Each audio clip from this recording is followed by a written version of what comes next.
నిర్గమకాండము 16వ అధ్యాయము 1 నుంచి 36 వచనముల వరకు వాక్య ధ్యానము.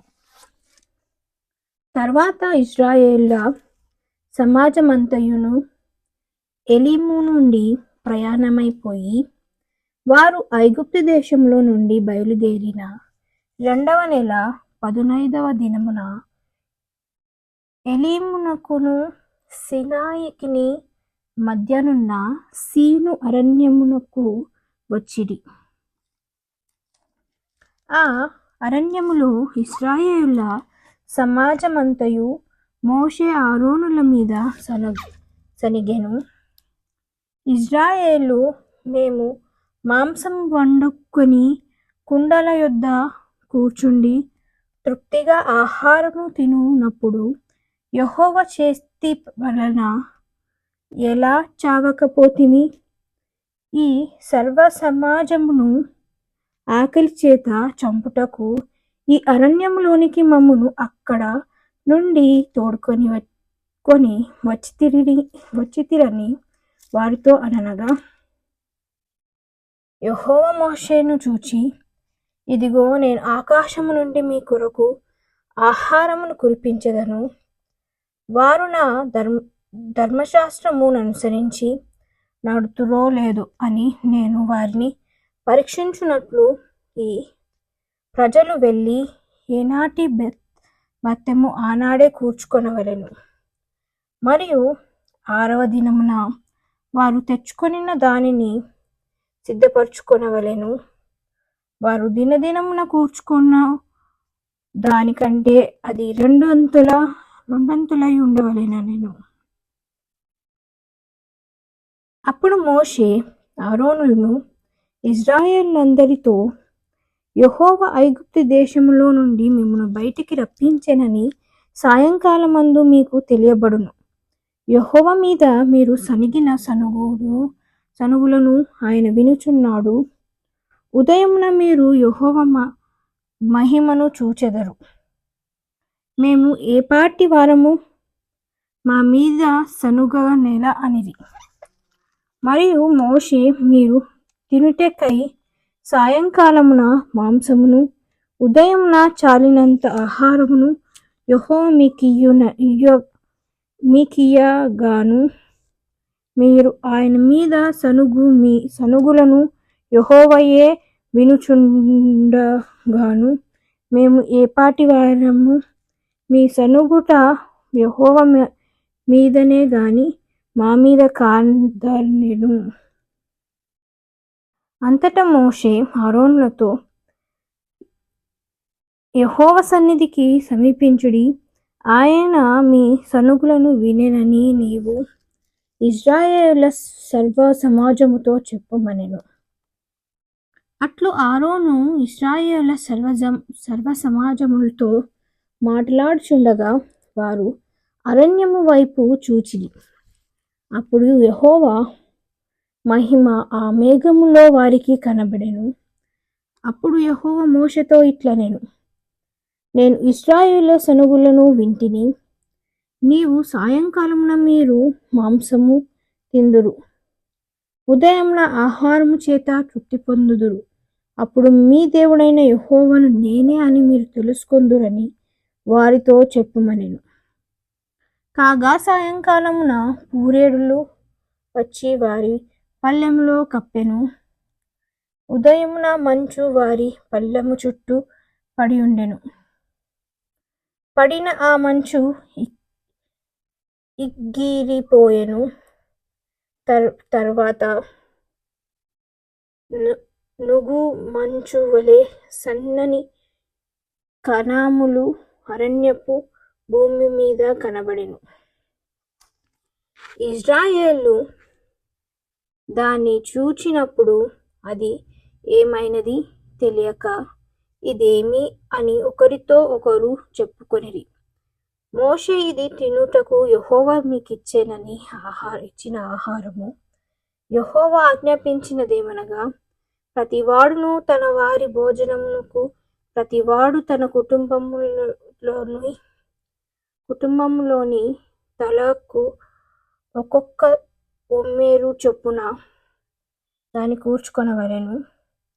ఒక్కొక్కడు తన గుడారములో నున్నవారి కొరకు కూర్చుకొనవలెనెను.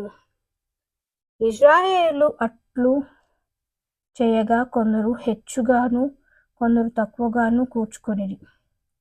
వారు ఓమెరుతో కొలిచినప్పుడు హెచ్చుగా కూర్చుకొనిన వానికి ఎక్కువగా మిగులలేదు, తక్కువగా కూర్చుకుని వానికి తక్కువగా లేదు. వారు తమ తమ ఇంటి వారి భోజనమునకు సరిగా కూర్చుకొని ఉండిరి. మరియు మోషే దీనిలో ఏమియు ఉదయము వరకు ఎవరును మిగుల్చుకొనకూడదని వారితో చెప్పెను. అయితే వారు మోషే మాట వినక కొందరు ఉదయము వరకు దానిలో కొంచెము మిగుల్చుకొనగా అది పురుగు పట్టి కంపు కొట్టెను. మోషే వారి మీద కోపపడగా వారు అనుదినము ఉదయమున ఒక్కొక్కడు తన ఇంటి వారి భోజనమునకు తగినట్లుగా కూర్చుకొనిరి. ఎండ మేడిమికి అది కరిగెను. 6వ దినమున వారు ఒకనికి 2 ఓమెరుల చొప్పున 2 ఆహారం కూర్చుకొనినప్పుడు సమాజం యొక్క అధికారులందరూ వచ్చి అది మోషేకు తెలిపిరి. అందుకు అతడు, యెహోవా చెప్పిన మాట ఇదే, రేపు విశ్రాంతి దినము, అది యెహోవాకు పరిశుద్ధమైన విశ్రాంతి దినము. మీరు కాల్చుకొనవలసినది మీరు వండుకొనవలసినది వండుకొనిడి. ఉదయము వరకు మిగిలినదంతయు మీ కొరకు ఉంచుకొనుడని వారితో చెప్పెను. మోషే ఆజ్ఞాపించినట్లు వారు ఉదయము వరకు దాన్ని ఉంచుకొనిడి. అది కంపు కొట్టలేదు, దానికి పురుగు పట్టలేదు. మోషే, నేడు దాని తినుడి, నేటి దినము యెహోవాకు విశ్రాంతి దినము, నేడు అది బయట దొరకదు. 6 దినములు దాన్ని కూర్చుకొనవలెను. విశ్రాంతి దినమున అనగా 7వ దినమున అది దొరకదనెను. అట్లు జరిగెను. ప్రజలలో కొందరు 7వ దినమున దాన్ని కూర్చుకొని వెళ్ళగా వారికేమీ దొరకకపోయెను. అందుకు యెహోవా మోషేతో ఇట్లనెను, మీరు ఎన్నాళ్ళ వరకు నా ఆజ్ఞలను నా ధర్మశాస్త్రమును అనుసరించి నడవనొల్లరు? చూడుడి, నిశ్చయముగా యెహోవా ఈ విశ్రాంతి దినమును ఆచరించుటకు సెలవిచ్చెను గనుక 6వ దినమున 2 దినముల ఆహారము మీకు అనుగ్రహించుచున్నాడు. ప్రతివాడును తన తన చోట నిలిచి ఉండవలెను.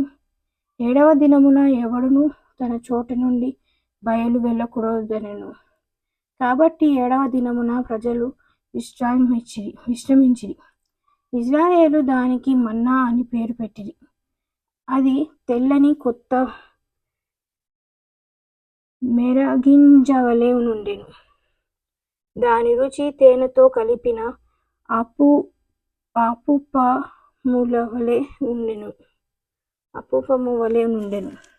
మరియు మోషే ఇట్లనెను, యెహోవా ఆజ్ఞాపించినదేమనగా, నేను ఐగుప్తు దేశము నుండి మిమ్మును బయటికి రప్పించినప్పుడు అరణ్యంలో తినుటకు నేను మీకిచ్చిన ఆహారమును మీ వంశస్థులు చూచినట్లు వారి తమ యొద్ద ఉంచుకొనుటకు దానితో 1 ఓమెరు పట్టు మాత్రము నింపుడనెను. కాబట్టి మోషే అహరోనులతో, నీవు ఒక గిన్నెను తీసుకొని దానిలో 1 ఓమెరు మన్నాను పోసి మీ వంశస్థుల తమ యొద్ద ఉంచుకొనుటకు యెహోవా సన్నిధిలో దాన్ని ఉంచమనెను. యెహోవా మోషేకు ఆజ్ఞాపించినట్లు ఉంచబడుటకు సాక్ష్యపు మందసము ఎదుట ఆరోను దాన్ని పెట్టెను. యెహోవా మోషేకు ఆజ్ఞాపించినట్లు ఉంచబడుటకు సాక్ష్యపు మందసము ఎదుట ఆరోను దాన్ని పెట్టెను. ఇశ్రాయేలు నివసింపవలసిన దేశమునకు తాము వచ్చు 40 ఏండ్లు మన్నానే తినుచుండిరి. వారు కానాను దేశపు పొలిమేరల చేరు వరకు మన్నాను తినిరి. ఓమెరు అనగా పాలో దేశ భాగము.